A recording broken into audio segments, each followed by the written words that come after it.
इस समय जून का महीना चल रहा है और गर्मी बहुत तेज़ है और इस समय मेरे सारे प्लांट मुरझाए मुरझाए और काफ़ी ज़्यादा डल लग रहे हैं।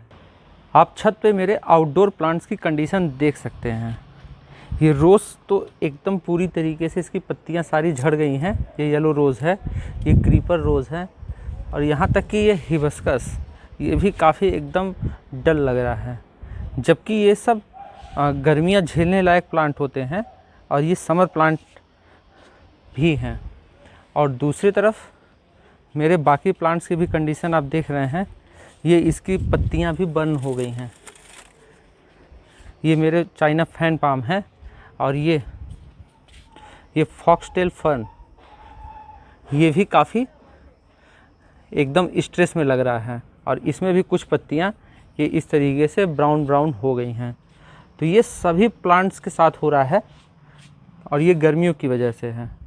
तो ऐसे कंडीशन में कुछ लोग क्या करते हैं कि अपने प्लांट्स में उनको लगता है कि न्यूट्रिशन की कमी हो गई है और वो इसमें खाद डाल देते हैं। प्लांट्स के न्यूट्रिशन के लिए, खासकर गमलों में लगे प्लांट्स के लिए खाद बहुत ज़्यादा ज़रूरी होता है और बिना खाद के प्लांट्स में न्यूट्रिशन डिफिशियंसी हो जाती है और वो उसकी जो ग्रोथ होती है वो रुक जाती है और वो धीरे धीरे मरने लगता है। लेकिन ये जो मरता है ये बहुत धीमे धीमे होता है। हो सकता है इसमें साल, 1.5 साल, 2 साल लग जाए। लेकिन अगर आप गलत टाइम पे खाद देते हैं तो हो सकता है कि प्लांट आपका इमीडिएटली 2-3 दिन के अंदर मर जाए, क्योंकि जो खाद होती है उसमें बहुत ज़्यादा न्यूट्रिशन और माइक्रो ऑर्गेनिज्म और बहुत सारे उसमें पोषक तत्व होते हैं और वो काफ़ी ज़्यादा पावरफुल होती है और वो गर्म भी होती है। तो अगर आप खाद को गलत महीने में डालें तो आपका प्लांट श्योर है कि मर जाएगा। तो ऐसे साल में 6 महीने होते हैं जिनमें आपको पूरी तरीके से खाद को अवॉइड करना चाहिए।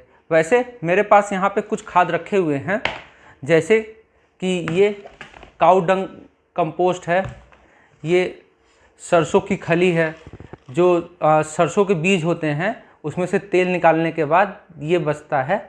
ये भी बहुत महंगा नहीं आता, आपको 20-30 रुपये किलो मिल जाएगा। ये लिक्विड मैन्योर है, जो कि मैंने ये काऊ डंग मैन्योर जो बना रहा था तो ये उसी से बनाया।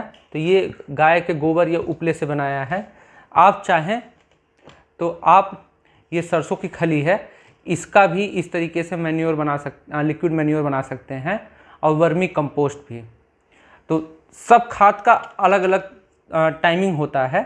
जैसे कि अगर आप कोई ठंडियों वाला फूल लगा रहे हैं तो उसमें आप ये काऊ डंग जो मैन्योर है आप उसके पॉटिंग मिक्स में डालें और बाद में ये सरसों की खली का लिक्विड फर्टिलाइज़र डालें। तो मैंने आपको बताया कि 6 महीने ऐसे होते हैं जिसमें प्लांट्स को बिल्कुल भी खाद नहीं देना चाहिए। तो खाद देने का वैसे सबसे बढ़िया टाइमिंग होता है इधर गर्मियों की शुरुआत में और उधर ठंडियों की शुरुआत में। तो गर्मियों की शुरुआत मतलब कि मार्च और उधर अक्टूबर, मतलब कि 2 महीना खाद देने के लिए बेस्ट होते हैं।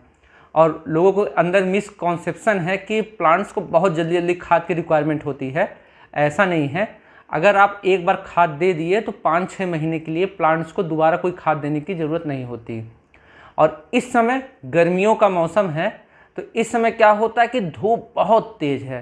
तो जितने भी प्लांट्स होते हैं वो गर्मी में अपने आप को बचाने के लिए वो काफ़ी ज़्यादा जुगत लगाते हैं और वो काफ़ी ज़्यादा स्ट्रेस में होते हैं।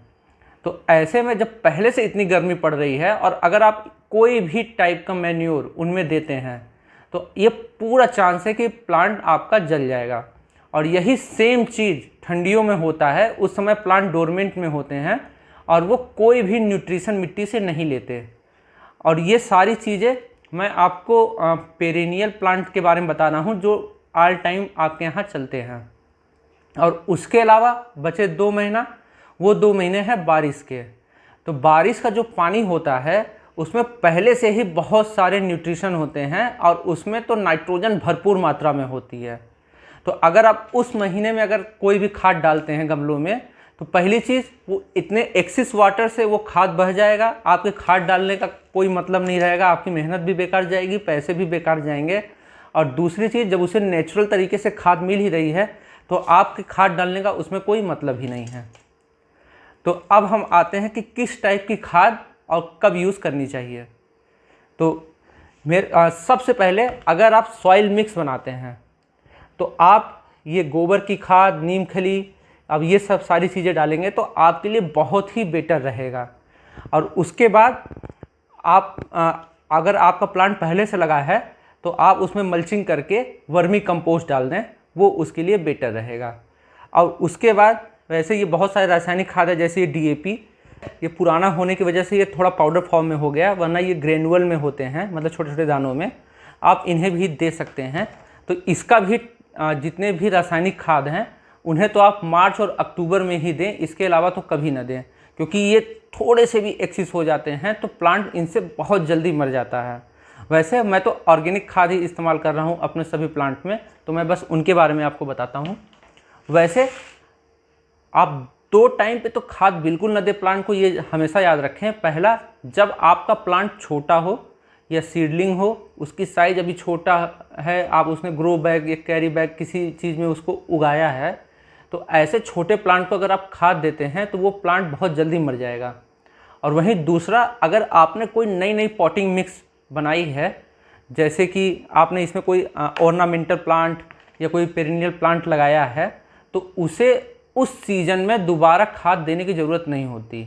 यानी कि जैसे कि आपने मार्च में कोई प्लांट लगा लिया तो आप उस गमले में दोबारा खाद ना दें, उसे सीधा अक्टूबर में खाद दें। हाँ, उसे बारिश में रखें, उसे अच्छी न्यूट्रिशन मिलेगी और वो हरा भरा रहेगा। लेकिन इस बीच में उसे कोई भी खाद ना दें, क्योंकि आपने जो गमले में खाद मिलाया है वो वैसे भी काफ़ी लंबा चलने वाला होता है, तो उसमें और खाद डालेंगे तो वो मर जाएगा। तो पहली चीज़, अगर आप कोई भी गमले में पॉटिंग मिक्स मिला रहे हैं तो इस तरीके की खाद डालें, काऊ डंग मैन्योर। और अगर आप ऊपर से मल्चिंग कर रहे हैं तो आप उसे उसमें वर्मी कंपोस्ट बेटर होता है, आप चाहें तो इसे या फिर इसे भी डाल सकते हैं, ये भी काम करता है। लेकिन जो चीज़ें बेटर होती हैं मैं आपको बता रहा हूँ।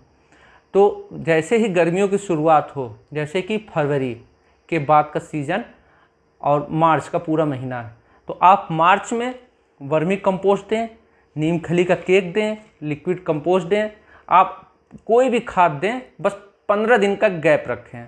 मतलब कि मिनिमम 15 दिन के अंतराल में अगर दोबारा खाद देंगे तब भी प्लांट मर जाएगा। तो पहली चीज़, क्वांटिटी कम रखें। दूसरा, 15 दिन से पहले दोबारा कोई खाद ना दें।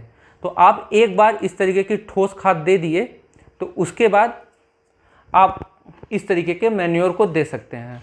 यानी कि जो मैंने आपको बताया कि फरवरी की शुरुआत में मान लीजिए आपने एक बार ये मैन्योर दे दिया लिक्विड, फिर मार्च में आपने इस तरीके की खाद दे दी, और अप्रैल की शुरुआत में आप ये नीम खली का आप लिक्विड या फिर पाउडर बना करके दे दें।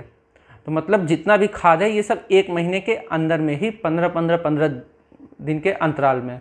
और फिर यही प्रोसीजर सितंबर लास्ट, अक्टूबर और नवंबर के शुरुआत में करें। आपके जितने भी फूल के पेड़ हैं बहुत अच्छे खिलेंगे, और यहाँ तक कि सब्जियाँ भी हो गई, कोई भी क्रॉप हो गया, वो बहुत अच्छे से चलेगा। तो इसके अलावा आप किसी भी महीने में खाद न दें, ये बात आप ध्यान रखें, तो आपके प्लांट हमेशा स्वस्थ रहेंगे। तो ये वीडियो बनाना मेरे लिए बहुत ज़रूरी था, क्योंकि अक्सर मैं देखता हूँ कि लोग खाद को लेकर के बहुत ज़्यादा कंफ्यूज होते हैं, और किस महीने दें, कब दें, कौन सी खाद दें, लोगों को पता नहीं चलता। तो मुझे उम्मीद है कि आपके सारे डाउट क्लियर हो गए होंगे, और आप उन्हीं महीनों में खाद दें जब इनकी ज़रूरत हो। तो 2 महीना, मार्च और अक्टूबर। तो ये वीडियो बस इतना ही। जल्दी मिलते हैं हम अपने नए वीडियो में, तब तक के लिए बाय बाय।